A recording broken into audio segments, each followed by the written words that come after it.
और प्रिंस भाई आप आज के हीरो आप ही हैं कि तू ही बारू घर के। हम अपना जीवन में कोशिश करी ना आंसू बाबा, जब से मेरे जीवन में प्रिंस आया है, राइटर तो बहुत सारे हैं, आशुतोष भैया हैं, यादवराज भैया बैठे हैं, आर पंकज भैया बैठे हैं, बैठे नहीं हैं यहाँ पे, चाहे जितने सारे राइटर हो, लेकिन सब राइटर का कुछ ना कुछ ऐसी क्वालिटी होती है जो सिंगर को देखते हुए गीत लिखते हैं। मैंने हर प्रकार का गीत गाया है भैया, लेकिन प्रिंस भाई ने एक दो सॉन्ग मेरे जीवन में ऐसा ऐसा लिखा है। वो साथी रे तेरे बिना भी क्या जीना, भाई कहीं लिखा हुआ था, मायने में आएगा आएगो भाई और ही निकल रहा है। कॉमेडी सॉन्ग बड़ा अच्छा लिखते हैं आस्था जी रलियों में कि लभर ताहारे जदी रोई, dedicated by Dimple Singh featuring by Aastha Singh कि लभर ताहारे जदी रोई ताहारा लइका ना होई कि हाला जो है मसरख में होई हाला जे देवरिया में होई। बगले में बलिया बैजल हाला होई पहुंच जाई नदियों, बगले में बक्सर भी बा।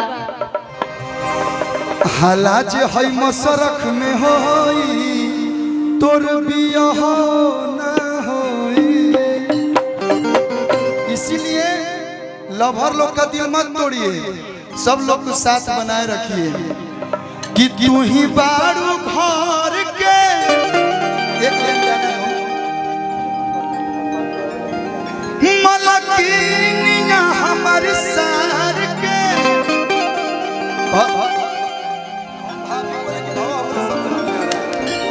फंसा दिया है हमको। ये हमसे उम्र में बड़ा है, लेकिन भैया भैया बोल के ना हमको भसुर बना दिया है। हाँ हाँ भाभी आज के लिए कि तू ही बारू घर के मलकिनिया हमार सार के। अरे बहिनिया हो मैं पैराडाइज प्रोडक्शन तहरे नु हो ही ते जमाने का जी का साले साहब खुश रहो। और कोनो बहन हो के तो प्रियंशुआ से बियाह करा दो। ढेर कुमार जो जीजा आई बड़े सो, ज्यादा बहन बड़ी सो तो हमने बियाह तो जीजा चली है, लेकिन तनी दे दो सरौ सहारा करो तनी दे दो। हाय देखो हाय हमनी सब रणवन समाज के अध्यक्ष सत्तू डार्लिंग बैठे हैं। सत्तू सत्ताल भैया तनी दे दो सरौ सहारा करो तनी दे दो कि जाड़ा में चॉकलेट लगली चॉकलेट लगली बड़ा मीठा लगली तनी निक लगली तनी दे दो सरौ सहारा करो तनी दे दो भैया। लेकिन भैया कि तोहरे नाम कदम छपरा के जमीनिया ना बना तू नदीनिया हो तोहरे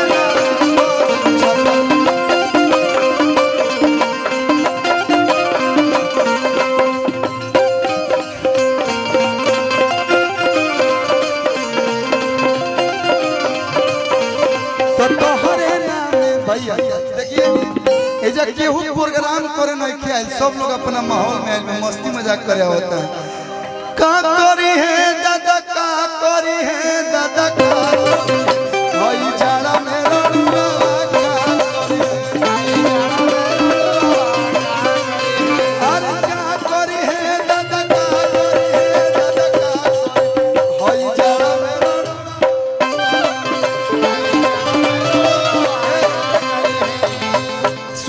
सूरज किधर है? सूरज गया क्या? सूरज भाई ने वो गीत लिखा था, माइनर में रही है सूरज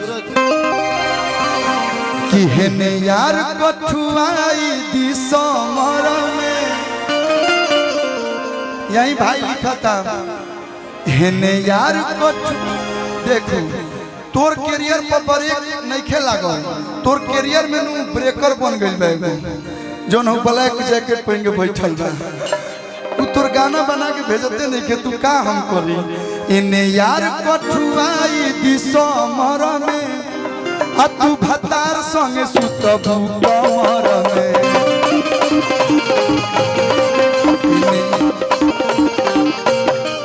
इने यार कठुआई दिसमर में, इने यार कठुआई दिसमर में तू भतार संगे सुतबू कमर में।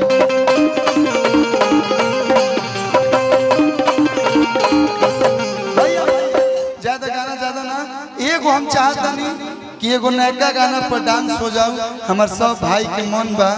एकरा बाद हम जाइब ना, हम अभी खाई पूरी बुनिया बनल हो जौन भी भेज में और खा के तब हम जाए रहम अभी। काजी भैया एगो होता पिछावा से चूक राजा जी, एगो होता पिछावा से चूक राजा जी।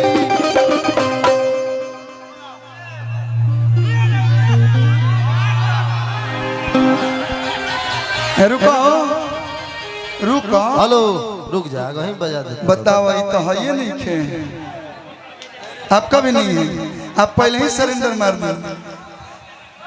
देखा हुआ बक पागल इकुल का कह दे रहा। हेलो कि एगो होता पिछावा से चूक राजा जी, तो लगाई दी चोलिया के।